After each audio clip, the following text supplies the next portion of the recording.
जब आमिर खान के शो में पहुंची अक्षरा सिंह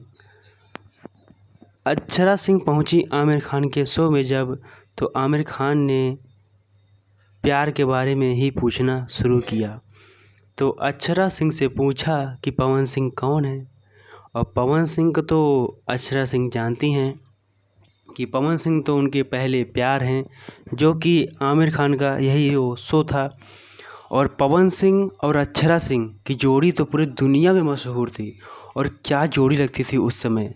लेकिन आमिर खान को पूछना था कि पवन सिंह कौन है, तो उन्होंने बताया कि पवन सिंह मेरे साथ धोखा किए हैं, और वो शराब पीते थे, दारू पीते थे और बहुत ही गुस्सा करते थे। इसी वजह से मैंने उनको छोड़ दिया। तो फिर आमिर खान ने पूछा कि आपका दूसरा प्यार कौन था, तो उन्होंने बताया कि दूसरा प्यार मेरा पवन सिंह थे। लेकिन क्या कारण थे जो पवन सिंह को तुमने छोड़ दिया। तो अक्षरा सिंह ने बताया कि उन्होंने शादी कर लिया था, और पवन सिंह बोले कि अब तुम मेरे साथ रहो। तो मुझे ये अच्छा नहीं लगा, इसलिए मैंने उनका साथ छोड़ दिया।